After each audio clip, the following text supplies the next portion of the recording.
Salut tout le monde, j'espère que vous allez bien. On se retrouve aujourd'hui, comme vous avez pu le voir dans le titre, pour une vidéo bilan de notre voyage en Asie. Donc c'est une vidéo qui va se faire en deux parties, tout simplement parce qu'il y a quand même pas mal de choses à dire. Dans ces deux vidéos, on va vraiment décortiquer tous les aspects de notre voyage, pays par pays, pour que vous puissiez vous aussi vous projeter si jamais vous avez l'occasion ou l'envie d'explorer une de ces destinations. Donc à travers ce bilan, on va vous partager nos impressions, donc ce qu'on a aimé, ce qu'on a moins aimé, les pièges aussi à éviter parce que nous c'était notre premier gros voyage ensemble et forcément il y a des choses sur lesquelles on s'est fait un petit peu avoir. Et puis surtout l'aspect aussi financier, donc quel budget on avait établi avant de partir et comment on s'en est sorti sur place. Donc bref, sans plus attendre, on attaque tout de suite. Avant de vous parler du premier pays qu'on a visité, quelques données de base pour vous présenter le plan initial et dans quelle optique on est parti tout simplement. Donc on est parti à deux en mode on va dire backpackers. Donc moi j'avais un grand sac à dos pour tout ce qui était matos, donc appareil photo, drone, PC, voilà tout ça. Et Cynthia elle avait un grand sac de randonnée pour tout ce qui était vêtements. Et puis en plus de ça, chacun de nous avait un petit sac dans lequel on avait quelques vêtements en plus, mais aussi tout ce qui était trousse de toilette, trousse de soins, etc. Voilà. Donc on partait pour une durée d'environ 3 mois, de janvier à avril, et notre itinéraire nous faisait passer par 4 pays d'Asie du Sud-Est, donc dans l'ordre le Vietnam, le Cambodge, le Laos, et on finissait par la Thaïlande. Et pour ce qui est de la répartition, notre itinéraire se découpait de la manière suivante. Et ouais, un mois pour le Cambodge et le Laos, c'est très rush. Pour ce qui est de l'itinéraire au sein même de chaque pays, rien d'établi au départ. On voulait vraiment se laisser cette liberté de pouvoir rester plus ou moins longtemps dans une région sans être contraint par une réservation de logement. Il y a juste le premier hébergement dans chaque pays qu'on devait réserver à l'avance tout simplement pour pouvoir faire les visas. Bon, malgré tout, un voyage de 3 mois, ça se prépare et là-dessus, j'ai qu'une seule chose à dire. Merci Cynthia, parce qu'elle a vraiment tout géré de A à Z. Moi, je suis tellement à la rage, j'étais là en mode vas-y, t'inquiète, c'est l'aventure, on part en périple, voilà. Aventure ou non, il y a des choses que tu es obligé de faire à l'avance, sinon tu pars pas tout simplement. À commencer par les visas. Alors pour ce qui est des visas, on en a fait 3 au total, parce que la Thaïlande, il n'y en avait pas besoin, étant donné qu'on restait moins de 30 jours. Mais pour les 3 autres, il y en a 2 qu'on a fait à l'avance en France. Donc pour le Vietnam, on l'a fait en e-visa, donc sur internet. Et puis le deuxième, c'est pour le Laos, parce qu'on avait entendu dire que ça pouvait vraiment être une galère à la frontière, qu'il pouvait y avoir des arnaques dans le sens où ils te font payer un prix qui n'est pas celui qui est normalement défini. Donc voilà, donc pour celui-là, on a envoyé nos passeports à l'ambassade du Laos à Paris et ils ont fait les visas, ils nous ont renvoyé les passeports. Une petite alerte quand même pour, par exemple pour ces visas-là, quand vous devez envoyer des documents, essayez de les relancer régulièrement parce que typiquement nous le Laos c'était fin février. Donc on avait envoyé nos passeports à l'avance et eux se sont dit de toute façon vu que c'est fin février, ils ont le temps pour le faire. Et en fait ils se rendaient pas compte que nous en fait on avait prévu un road trip et qu'il nous fallait les passeports avant janvier pour pouvoir partir avec tout simplement. Donc voilà, faites attention de bien leur dire que oui certes vous attaquez le pays à telle date mais que vos passeports vous en avez besoin avant. Ensuite je vais vous parler des passeports, faites attention aussi sur cet aspect là parce que moi je suis tellement comme je vous ai dit à l'arrache. Je me suis dit de toute manière on revient en avril, mon passeport il était valable jusqu'en mai, c'est bon quoi. Mais en fait il y a pas mal de pays qui demandent à ce que le passeport soit valide même quelques mois après la date de retour. Donc voilà, heureusement que Cindy avait checké ça aussi pour moi et j'ai pu refaire mon passeport à temps. Ensuite on a pris une assurance voyage, voilà on ne sait jamais. Et on a aussi ouvert un compte en banque qui était plus avantageux pour les voyages, donc un compte Boursorama tout simplement, où au moins il y avait moins de frais si jamais on retirait l'argent à l'étranger. Voilà. Et puis vient aussi les vaccins, hyper important. Donc les vaccins, il n'y a vraiment rien d'obligatoire, c'est à vous de vous renseigner. Il y a des choses qui sont vivement conseillées, d'autres selon les régions qui disent au cas où, c'est très rare mais au cas où vous le faites. Donc nous, dans le doute, on a tout fait. Donc on a fait l'encéphalite japonaise, on a fait la rage, on a fait l'hépatite A, la typhoïde, et on a pris des cachets aussi pour le paludisme. On s'est dit, voilà, on veut profiter, on n'a pas envie de se soucier de se dire, si on se fait piquer, etc., voilà, au moins on est tranquille, on part l'esprit léger. Voilà. Et puis tous les petits achats annexes dont vous aurez besoin pour un périple comme celui-ci, donc par exemple des vêtements techniques, parce que vous essayez d'avoir quelque chose qui tient chaud, mais qui est aussi hyper compact quand vous partez en sac à dos comme ça. De l'anti-moustique, on a aussi pris des draps, donc des draps de voyage, ça tient dans un tout petit baluchon. Toutes ces choses qu'il ne faut pas oublier avant de partir. Moi ce que je vous conseille c'est que plusieurs mois dès que vous avez défini où vous allez partir, que vous fassiez une petite checklist que vous alimentez au fur et à mesure, parce que il y a des fois où vous allez avoir une idée comme ça, vous êtes en train de faire autre chose, vous êtes au boulot, machin, vous dites ah bah ça serait bien pour le voyage. Après ça, vous alimentez au fur et à mesure la liste, et puis au moment de faire vos bagages, vous avez juste à checker que vous prenez bien tout, quoi. Donc voilà. Et enfin, pour définir le budget, Cynthia elle a fait un taf monumental, dans le sens où elle a fait plein de recherches pour savoir à peu près ce qu'allait nous coûter la bouffe, l'hébergement, le transport dans chaque pays. Et en compilant tout ça, on est arrivé sur un budget de 7 000 € par personne. Alors 7 000 € par personne, c'est en incluant une marge de sécurité. Dans le sens où, même dans la vie quotidienne, on a tendance, nous, à toujours surestimer un petit peu les dépenses, pour tout simplement éviter d'être surpris. Et vous verrez que justement, on a bien fait de le faire dans ce cas-là, parce qu'il y avait des dépenses qu'on avait complètement oubliées dans notre estimation, et c'est pas des petites dépenses, donc voilà. Mais ça, on verra plus tard. Donc 7 000 € par personne, c'est vraiment le coût total de notre voyage. À ça, pour savoir quel budget on aura sur place à dépenser, on enlève 1 700 € de billets d'avion et de vaccins. Donc on arrive sur un budget disponible sur place de 5 300 €. Donc voilà, on attaque tout de suite le premier pays et on verra à la fin si on a respecté notre budget. Alors étant vietnamien, je vais essayer d'être le plus objectif possible, bien évidemment. Donc on est arrivé à l'aéroport de Hanoï, au nord du pays, et durant un mois, on a parcouru le Vietnam du nord jusqu'à l'île de Phuoc, qui est complètement au sud. Donc au total, on a visité 11 destinations, 11 villes. Donc je ne vais pas toutes les détailler parce que la vidéo va être interminable, mais voilà, je vous incite vraiment à aller voir les vlogs. Nos coups de cœur, à commencer par la région qu'on a vraiment préférée, c'est le nord du Vietnam, tout simplement. Pour moi, c'est la partie du Vietnam qui reste la plus authentique, aussi bien d'un point de vue paysage que des habitants. En règle générale, le Vietnam, c'est un pays qui propose des sites naturels superbes, mais vraiment dans le nord, en fait, ce qui fait que c'est aussi magique, c'est qu'il y a une grande variété de spots. Donc vous allez retrouver des reliefs montagneux, vous allez retrouver ces fameuses rizières qui sont en terrasse, typiques de la région de Sapa, et puis la mondialement connue baie d'Along. Donc voilà, c'est ce qui fait que c'est aussi beau, c'est que vous vous en lassez jamais, quoi. Et même Hanoï, donc la capitale qui est vraiment une fourmilière géante, elle a son charme. Donc c'est vraiment cette diversité au niveau des paysages qui fait qu'on a adoré cette région. Deuxième point positif, l'hospitalité. Alors bien sûr, il y a des exceptions et ça nous est arrivé aussi de tomber sur des personnes mal intentionnées, mais de manière générale, les locaux font preuve d'une très grande gentillesse et ils sont très accueillants envers les touristes. Et puis quelque chose qui va de pair avec cette hospitalité, c'est qu'ils se démerderont toujours à te trouver une solution à ton problème. Et n'importe qui, je m'explique. Par exemple, tu es dans une boutique de souvenirs, tu cherches quelque chose et puis à ce moment-là, tu penses que tu dois réserver un bus, que tu as oublié, tu dois réserver un bus pour la journée. Et tu vas demander au gars qui s'occupe du shop, qui n'a rien à voir avec ça, mais il va te trouver un contact qui va te trouver une solution à ton problème. Voilà, qui va te réserver un bus ou qui va te trouver un endroit pour réserver ton bus. Et c'est ça pour tout en fait, que ce soit pour...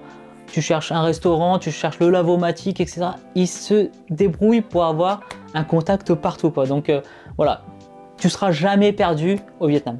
Bon, le point suivant, c'est d'importance capitale, la bouffe. Et là-dessus, unanimité, la cuisine vietnamienne est délicieuse. Et je dis pas ça parce que je le suis, mais en plus là-bas, quand tu es sur place, tu redécouvres complètement les saveurs.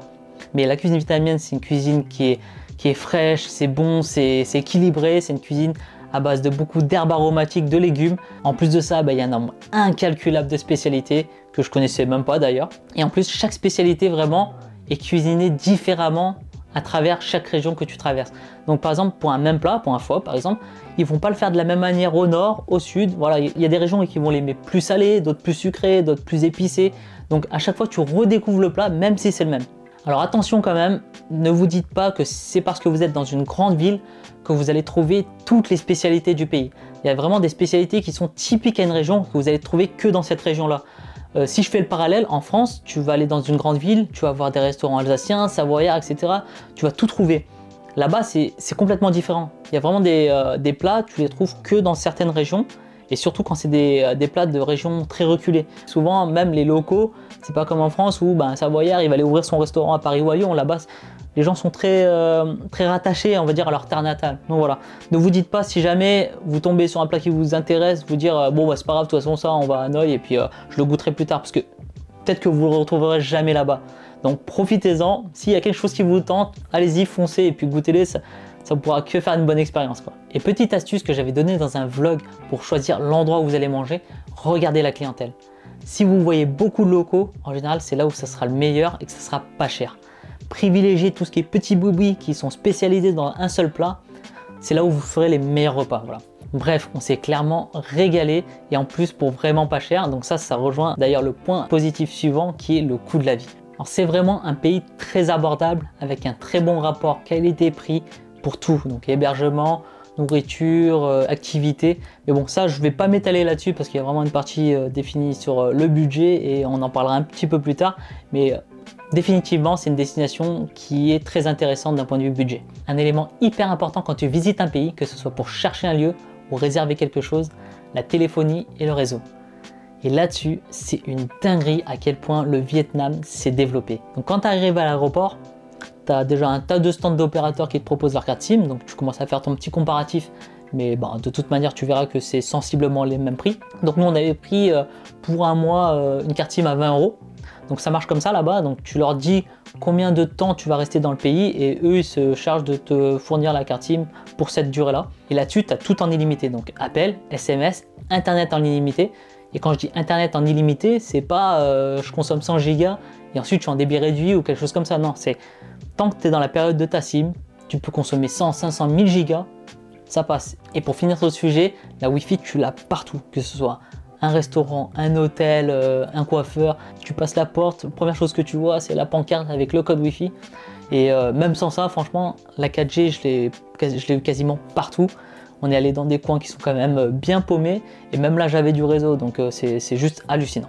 Ensuite, les transports, là aussi c'est un pays qui est hyper bien organisé pour tout ce qui est transport. Donc au cœur des villes, tu as des bus qui passent tout le temps. Sur les arrêts, tu vois la grille horaire, les lignes de bus, voilà tout ça.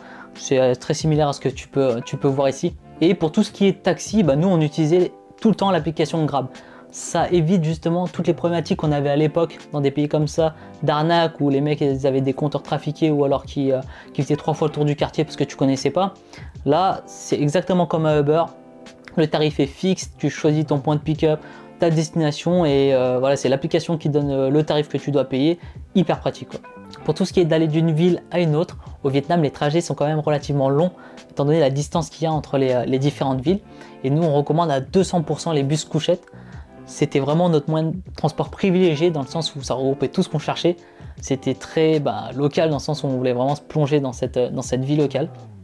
Et puis, c'est quand même confortable. Bon, c'est pas non plus des lits king size, hein, donc si t'es un peu grand, c'est un peu compliqué, mais ça le fait.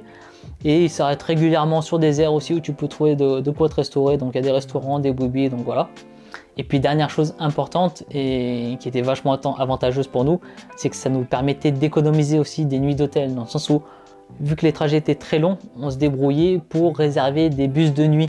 D'un, on perdait pas de temps parce qu'on voyageait la nuit, et de deux, on économisait une nuit d'hôtel. Voilà. À côté de ça, il y a aussi les trains, donc que ce soit des trains couchettes, encore une fois, ou des trains classiques. Le réseau ferroviaire au Vietnam, il est bien développé. Et puis, dernier moyen de locomotion, le scooter. Donc voilà, petit conseil que je peux donner, c'est de louer votre scooter à votre hébergement. Même si c'est un petit peu plus cher, c'est vraiment peanut et ça peut vous éviter quelques galères quoi. Attention quand même, la conduite au Vietnam, elle est vraiment très anarchique, surtout dans les grandes villes. Faites super attention, les routes c'est pas les mêmes qu'ici. Et puis voilà, il y a vraiment un grand flux de scooters, donc faites attention. Pour finir sur les aspects positifs du Vietnam, je vais citer tout simplement l'histoire et la culture qui est très riche dans ce pays. Vraiment, chaque destination, c'est l'occasion d'apprendre quelque chose, que ce soit sur le passé un petit peu douloureux de cette population qui a connu les guerres, la colonisation, tout ça, ou d'apprendre un peu plus sur tout simplement le folklore asiatique, le folklore local. Si vous adorez tout ce qui est mythes, légendes, croyances, vous allez vraiment adorer les visites que vous allez faire dans ce pays. Bon, maintenant on va parler des aspects négatifs, parce qu'il y en a forcément quel que soit le pays qu'on visite, hein. Et je vais commencer par les arnaques touristiques. Quand tu es touriste au Vietnam, tu es pris pour une vache à lait, il n'y a pas d'autre mot. On va essayer de te vendre des trucs à des prix ridicules, même plus cher que ce que tu vas trouver ici, surtout dans tout ce qui est market, donc les trucs de souvenirs, tout ça. Tu es prévenu parce que dans le sens où quand tu commences à faire des recherches sur internet avant de partir, on te dit négocie tout. Donc au début c'est un jeu, tu négocies, etc. C'est assez marrant. Mais au bout d'un moment, quand c'est pour tout, quand c'est pour un transport, la bouffe, voilà, ça commence à devenir vraiment agaçant. Et ça peut un peu gâcher ton expérience de voyage. Voilà. La deuxième chose négative que je dirais, pour comprendre, il faut savoir que le Vietnam, c'est un pays qui vit énormément du tourisme. De ce fait, tout est devenu payant. Et quand je dis tout, c'est tout. Pour que vous compreniez, par exemple, en France, quand tu veux visiter un site naturel comme, je sais pas moi, une cascade par exemple, et bah tu y vas et tu profites du spectacle, tu payes rien quoi. En France, on peut pas privatiser un site naturel. Là-bas, c'est complètement différent. Tous les spots qui sont intéressants d'un point de vue tourisme, ils ont installé quelque chose de payant. Donc que ce soit le parking ou un guichet, un ticket d'entrée, voilà. Ce qui est embêtant, c'est que vraiment, il y a des endroits où ça a complètement dénaturé le lieu. De mettre un portique ou un guichet au milieu de ces sites naturels, c'est hyper moche quoi. Donc voilà, c'est ce que je peux reprocher un petit peu d'un point de vue visite de ces spots là. Alors tout à l'heure, dans les points positifs, je vous ai parlé de la bouffe, mais avec, il y a un aspect négatif aussi qui est l'hygiène alimentaire. Quand tu arrives au Vietnam, tu dois prendre certaines habitudes alimentaires. La première chose, bois systématiquement de l'eau en bouteille. Alors oui, je sais, c'est pas très écolo, mais si jamais tu bois de l'eau du robinet, tu as de fortes chances de te choper un truc quoi. La deuxième chose, pareil, évite les glaçons. Dans toutes les boissons que tu prends, même s'il fait chaud, voilà. Et c'est encore même pire que ça, parce que généralement, les glaçons, ils arrivent en bloc, et eux, ils coupent ça à même le sol. Un sol dégueulasse, voilà, c'est encore pire que de boire de l'eau du robinet. La troisième chose, c'est tout ce qui est légumes. Essaye au maximum de manger des légumes cuits. Les légumes, là-bas, ils sont pas forcément très bien traités et très bien lavés. Après, bon, voilà, sur ça, nous, on a fait quelques écarts aussi. Mais voilà, ça n'a pas loupé. Et on est tombé un petit peu malade et c'est toujours un peu embêtant de passer 2 jours avec un mal de bide. Voilà, c'est pas toujours très cool pendant les visites, quoi. Et puis, dernière chose qui rejoint un peu ça aussi, bah, c'est les fruits aussi. Donc, même combat, quoi. La pollution, c'est aussi un très gros souci là-bas. Surtout dans les grandes villes où tu sens que la qualité de l'air, c'est vraiment pas top. Les problématiques environnementaux, c'est pas des sujets qui sont traités là-bas et on n'a pas du tout la même sensibilisation à la pollution. Malheureusement, cette éducation, elle n'est pas mise en avant par l'État. En France, c'est vrai que c'est à force de campagnes de sensibilisation et de spots publicitaires qu'on nous a, on va dire, éduqués à la préservation de l'environnement. Et tu sais du coup qu'il ne faut pas jeter ton mégot n'importe où, ou utiliser des couverts en plastique par exemple. Là-bas, c'est pas du tout le cas. Et tu vois beaucoup de gens jeter des choses par terre et même dans les rivières, quoi. Dernier aspect un peu contraignant au Vietnam, c'est la barrière linguistique. Donc nous, c'est vrai qu'on l'a pas trop eu parce que dans le sens où on parle vietnamien et du coup, bah, on n'a pas trop eu de problème. On a souvent essayé de parler anglais aussi et c'est pas encore une langue qui est suffisamment répandue, surtout dans les zones reculées. Bon, maintenant on va parler un petit peu pépette. Qu'est-ce que ça nous a coûté tout ça? Donc pour le Vietnam, on avait estimé un budget de 1000 € par personne. Donc 1000 € par personne, budget sur place. On a dépensé au total 42 millions de dong, donc après conversion ça correspond à 1578,37 €, donc un peu moins de 800 € par personne. Donc on a respecté notre budget, mais il y a quand même un facteur à prendre en compte, et un facteur non négligeable, c'est que, comme vous avez pu vous en apercevoir, 172 € de logement, c'est vraiment que dalle pour un mois. Pourquoi ça? C'est tout simplement parce qu'au Vietnam, j'ai fait pas mal de prestations pour les hôtels. Donc en gros, comment ça se passait? Quand on était en route pour une ville en particulier, dans le bus, on envoyait un mail à un maximum d'hôtels pour leur proposer de leur faire une vidéo, un Reels Instagram, en échange d'un séjour gratuit. Et ça a plutôt bien marché, puisqu'au Vietnam, la moitié des nuits qu'on a passées ne nous a rien coûté. Voilà. Donc si on veut être cohérent, il faut doubler ce budget pour vraiment se rendre compte de ce que ça coûte un mois d'hébergement là-bas. En moyenne, c'était environ 12 € par nuit, donc sachant que nous, on favorisait au maximum tout ce qui était homestay, donc chambre chez l'habitant. C'est ce qui correspondait le plus à notre style de voyage, on va dire. Et pour choisir le homestay, bah, tout simplement, on allait voir les photos et les avis sur les sites. Alors, on regardait là où il y a le maximum d'avis positifs pour être sûr que ce soit un endroit assez, on va dire, sécure, dans le sens où moi, je voulais laisser aussi un petit peu de matériel dans la chambre, comme par exemple mon Mac ou le matériel que j'étais sûr que j'allais pas me servir durant la journée, et ça me permettait de voyager un petit peu plus léger, on va dire, parce que ça commence à peser son poids un petit peu. Et bah, on choisissait des choses qui nous correspondaient sans être non plus très luxueux, parce que c'est pas du tout voilà, ce qu'on cherchait. On va dire qu'on était sur des chambres assez classiques. Voilà. Côté bouffe, on était environ à 3-4 € par personne par repas. Donc je vous dis sincèrement, on s'est gavé, on avait l'impression qu'on passait notre journée à manger, on coûtait à tout. Voilà. Donc c'est pour vous dire que le budget alimentation au Vietnam, c'est vraiment que dalle, quoi. Vous allez vous faire plaisir là-dessus, il n'y a pas de souci. Ce qui nous a coûté le plus cher au final, ce sont les transports. Donc dedans, on retrouve tout ce qui est trajet de bus, de train, la location scooter, le parking, l'essence, voilà, vraiment toutes les dépenses qui concernent les transports. Et finalement, quand on ramène ça à la distance qu'on a parcourue, c'est plutôt raisonnable. Il faut dire qu'on a énormément bougé en l'espace d'un mois au Vietnam. c'est même quelque chose au final qu'on a un petit peu regretté avec le recul, dans le sens où on voulait faire trop de destinations et on n'a pas assez ciblé. On restait en moyenne entre 2 et 3 jours par ville et ça nous faisait bouger beaucoup trop vite. Aujourd'hui, si c'était à refaire, je pense qu'on ciblerait un peu moins de villes, mais on resterait un peu plus longtemps pour en profiter un petit peu et puis surtout moins courir quoi, parce que malgré tout, chaque jour c'était une grosse visite avec nos gros sacs à dos sur le dos. C'est assez fatigant physiquement. D'ailleurs, au bout d'un mois, moi j'ai chopé une crève tellement j'en pouvais plus quoi. Donc voilà, 600 € de budget de transport. Sachant également que nous, on est parti durant la période du Nouvel An lunaire, donc c'est un peu comme si vous partez à Noël ici, vraiment le prix des transports il s'enflamme. Donc c'est ce qui explique aussi le prix un petit peu plus élevé que ce que vous pourrez payer en temps normal si vous partez sur une autre période. Voilà. Et pour finir, tous les petits frais annexes, comme par exemple le lavomatique, les achats de souvenirs, ou même voilà, les petits dons qu'on a fait dans les temples qu'on visitait. Donc voilà, de manière générale, on a respecté notre budget au Vietnam, même en faisant du coup le prorata de notre hébergement sur un mois. On poursuit maintenant avec le Cambodge. Donc le Cambodge, on y est resté 17 jours. 17 jours, c'est assez rapide, je vous l'avoue. Donc on a visité 6 villes en partant du sud depuis Kampot pour se diriger vers la cité d'Angkor, un peu plus au nord. Et du coup, c'est parfait pour commencer les points positifs et ce qu'on a aimé dans ce pays. La cité d'Angkor, c'est le bijou du patrimoine khmer. C'est une expérience unique que tu vas vivre là-bas, déjà visuellement. Les constructions ont une ampleur impressionnante. Et en plus de ça, chaque temple a vraiment sa particularité, son aura. Ta Prom par exemple, où vraiment la nature a repris ses droits, où tu vois ces racines qui se propagent sur les toits des bâtiments. Bayonne qui est gigantesque, et puis le principal Angkor Wat qui est somptueux. Voilà, tu es émerveillé par tout ce que tu vois là-bas et tu vas y découvrir l'histoire d'une des civilisations les plus importantes de son époque. Vraiment, dans chaque fresque, ça te raconte une partie de ce passé glorieux de ce peuple. Et même dans les constructions hyper avant-gardistes, donc par exemple les digues, les réserves d'eau, la manière dont ils avaient de stocker, maîtriser les cours d'eau, tu te rends vraiment compte à quel point c'était un empire puissant et ingénieux. Et même si c'est le site le plus visité du Cambodge, clairement c'est bondé de monde, en t'organisant bien et puis en te levant à l'aube, ça reste une découverte magique vraiment. Et il y a tellement de temples que tu peux quand même profiter de ta visite, il n'y a pas de souci là-dessus. Nous par exemple, ce qu'on a fait, c'est qu'on n'a pas pris 3 jours avec un guide. Donc on passait 3 jours sur place, mais on a seulement pris 2 jours avec un guide pour quand même avoir des explications sur l'histoire et les temples. Mais le dernier jour, on s'est dit, on va louer un scooter et puis on va faire la visite nous-mêmes dans la cité d'Angkor. Comme ça nous permettait d'aller dans un itinéraire qui était un peu contraire aux visites guidées. Parce qu'on savait par exemple qu'à l'aube, tout le monde faisait le lever du soleil à Angkor Wat. Nous, ce qu'on a fait tout simplement, c'est qu'on allait à un autre temple à l'aube. Et vraiment, par exemple, à Ta Prom, on était quasiment solo dans le temple. Donc c'était vraiment trop cool pour profiter. La seconde chose qu'on a appréciée au Cambodge, c'est vraiment sa culture et son histoire qui est très riche.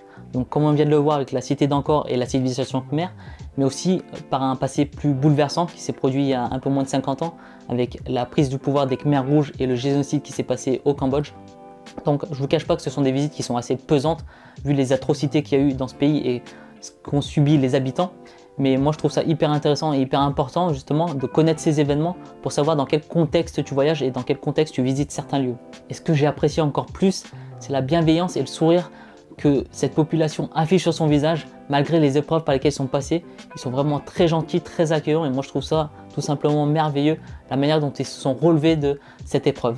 Notre séjour dans ce pays, c'est aussi synonyme de découverte et de surprise, aussi bien d'un point de vue culinaire que des activités un peu plus ludiques, comme par exemple dans l'épisode de Battambang que je vous invite vraiment à regarder, on avait découvert plein de petites spécialités, par exemple les chips de banane, le hammock, ce qui est une spécialité à base de poisson, ou encore le kralan qui est un dessert à base de riz gluant, de lait de coco et de haricots, et c'est un truc qu'on voyait vendre partout où on allait dans le Cambodge, et qu'on n'avait jamais goûté, et c'est vraiment lors de cette visite qui nous a arrêté sur le bord de la route sur une petite fabrique de kralan et on avait goûté ça et c'était hyper bon quoi.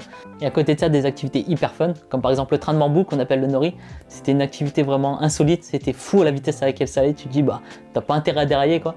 Et c'est là où tu vois à quel point les habitants ont été ingénieux à l'époque de la guerre pour mettre en place des moyens de transport comme celui-ci, pour justement compenser le mauvais état des routes.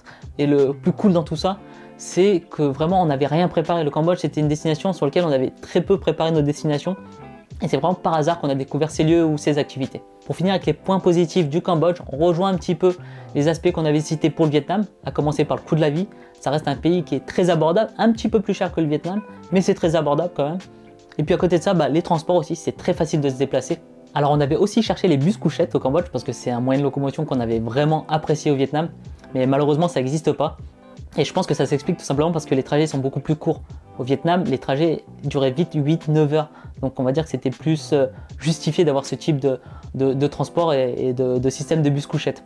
Au Cambodge, le maximum qu'on ait fait, c'était 4-5 heures. Donc voilà, ça se fait très bien en van. Et pour se déplacer au sein même des villes, nous, ce qu'on privilégiait, c'était les tuk-tuk. Donc c'est le premier pays dans lequel on a fait des tuk-tuk. Et pour réserver ça sans se faire arnaquer, on utilisait une application qui s'appelait Passap. Donc c'est l'équivalent de Grab que je vous ai expliqué plus tôt pour le Vietnam. Pareil, tu sélectionnes ton endroit de pick-up, ta destination, et le prix est vraiment fixé par rapport à la distance. Le tuk-tuk vient te chercher, te dépose et tu payes juste ce qui est affiché sur l'application. Donc ça, c'est hyper pratique. Et ça nous est aussi arrivé de louer des scooters 1 ou 2 fois, mais quand même beaucoup moins régulièrement qu'au Vietnam. Tout simplement parce que se déplacer en tuk-tuk et passer par Passap, justement, c'était beaucoup plus avantageux quand tu visitais vraiment au sein même d'une ville. Maintenant, je vais vous parler des aspects un peu plus négatifs qu'on a cernés. Donc, à commencer par la région ou néanmoins la ville qu'on a le moins appréciée, qui est Sihanoukville. Donc, Sihanoukville, je parle uniquement de la ville de Sihanoukville et pas de l'île de Koh Rong, parce que souvent on fait cette confusion-là. Tout simplement parce que Sihanoukville, c'est le point de départ des navettes qui vont vers l'île de Koh Rong. Donc, Sihanoukville, c'était une ville qui était en plein changement juste avant le Covid, avec l'arrivée de gros investisseurs chinois qui avaient pour but d'en faire une grosse station balnéaire, on va dire, avec la construction de gros buildings, de gros casinos. Malheureusement, durant la pandémie, ça s'est complètement arrêté. Et aujourd'hui, il y a énormément de bâtiments abandonnés. Et la ville a pris un peu un aspect de ville fantôme. Tout est en ruine, c'est un peu sale. Et même les sites un peu plus éloignés de la ville, où c'était des sites touristiques, par exemple des cascades et autres, ils en ont fait un tourisme un peu, j'ai envie de dire, un tourisme moche, quoi. Ils ont commencé à mettre des installations, des armatures pour faire des photos, des choses comme ça. Ça dénature complètement le paysage.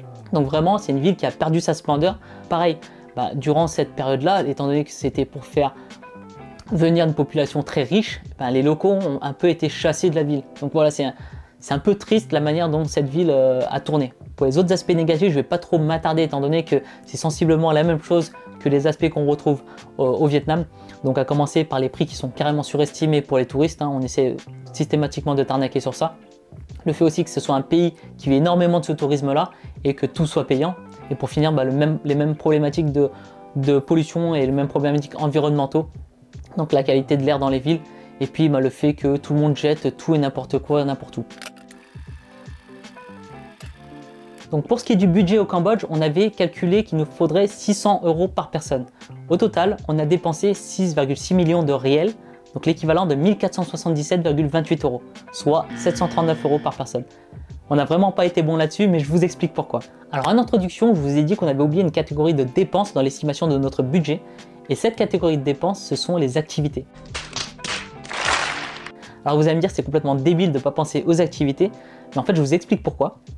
Quand on a fait l'itinéraire de notre voyage, on voulait aussi se garder un maximum de surprises. Du coup, en fait, on n'a rien regardé à l'avance, on n'a rien booké à l'avance, et on ne savait pas vraiment ce qu'allait nous coûter les activités. Donc c'est pour ça que, comme je vous ai dit, on a simplement mis une marge de sécurité, mais on n'a pas inclus un budget par pays pour les activités. Bref, on passe maintenant à la dépense qui nous a le plus coûté au Cambodge, la bouffe, et clairement là on a abusé. On a plus dépensé en 2 semaines au Cambodge qu'en 1 mois au Vietnam. C'est vraiment abusé, parce que certes il y a une petite différence de prix avec le Vietnam, c'est un petit peu plus cher, mais vous pouvez vraiment vous en sortir pour beaucoup moins. En moyenne, un repas, vous pouvez vous en tirer pour 5 € par personne. Bon là, nous, on a vraiment goûté à tout, on a voulu toucher à tout. Mais bon, si vous êtes comme nous et que vous adorez les bonnes choses, vous savez à quoi vous attendre. Côté hébergement, pas trop de surprise, c'est à peu près ce qu'on avait estimé. On est sur une moyenne de 12 € par nuit. Et comme au Vietnam, on a favorisé tout ce qui était homestay. Les activités, 360 €, c'est donc les dépenses qui n'étaient pas estimées. Mais très sincèrement, quand on y repense, on est hyper content de tout ce qu'on a fait. Donc, on a quand même fait le Palais Royal, on a fait les temples, on a fait le cirque de Battambang, la cité d'Angkor qui coûte quand même un peu cher. J'en oublie sûrement, mais on a fait un tas de choses, on s'est vraiment pas restreint. Et moi, je trouve que c'est pas excessif. Donc voilà, dites-moi ce que vous en pensez, mais je trouve ça assez raisonnable. Côté transport, 241 €. Donc à savoir quand même qu'un tiers de ce coût correspond à la navette qui nous a emmené du Cambodge vers le Laos. Donc on l'a inclus dans le Cambodge parce que c'est à ce moment-là qu'on l'a payé, on va dire. Mais en réalité, au sein même du pays, on a dépensé 160 €. Et puis à côté de ça, quelques frais annexes comme pour le Vietnam. Voilà, c'est la fin de cette première partie du bilan de notre voyage en Asie. On se retrouve très rapidement pour vous faire part de nos impressions sur le Laos et la Thaïlande. Et puis de manière plus générale, vous faire un débrief sur l'ensemble de notre voyage. Donc d'ici là, portez-vous bien. Ciao!